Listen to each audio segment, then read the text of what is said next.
Bienvenue dans ce nouveau mini-podcast. Aujourd'hui, on va parler du roman « Que sur toi se lamente le tigre » écrit par Emilienne Malfatto. En me penchant, je pouvais apercevoir le tigre, long et lourd et silencieux, avec son odeur de mouillé et d'herbe corrompue.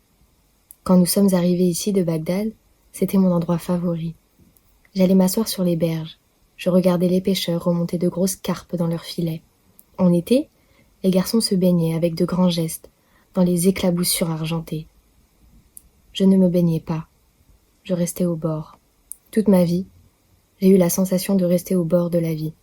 Ces mots sont extraits du roman. Ce roman est publié par les éditions Elisade, fondée à Tunis en 2005 et connue pour poser un regard profond sur la société arabe. Ces éditions cherchent à faire lire le monde pour informer sur sa réalité et ainsi pour le penser autrement.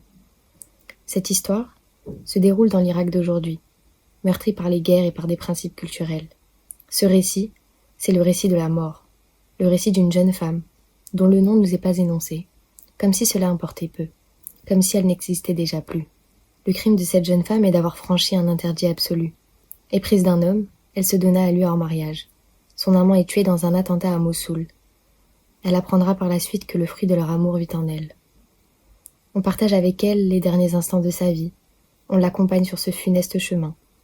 Les femmes ne sont que façades, dépossédées, privées d'être, d'exister, enserrées dans un traditionnalisme patriarcal. Dès le début du récit, elle est condamnée. La violence est plurielle, collective et intime, dans la forme et dans le fond. Le pays est en guerre, l'intimité aussi. Une guerre brutale ou plutôt un massacre silencieux. On meurt d'avoir aimé, on meurt d'avoir porté ou donné la vie. L'honneur est au-dessus de tout. Les apparences priment sur les intentions. Bien que fictif, ce récit est réaliste. L'autrice, qui est aussi photographe et journaliste, se rend souvent en Irak. Ce livre témoigne de ce qu'elle a pu voir, d'une réalité silencieuse camouflée par la guerre. Emilienne Malfatto nous plonge dans un univers émouvant, bouleversant, dramatique et poignant. Immédiatement, on se prend d'une douloureuse affection pour cette jeune femme, dont on sait que le destin est scellé. L'espoir perdure tout de même en nous. Ce roman amène à découvrir d'autres horizons. La dureté du sujet narré d'une plume intelligible touche le lecteur sur cette question de l'honneur, de la tradition.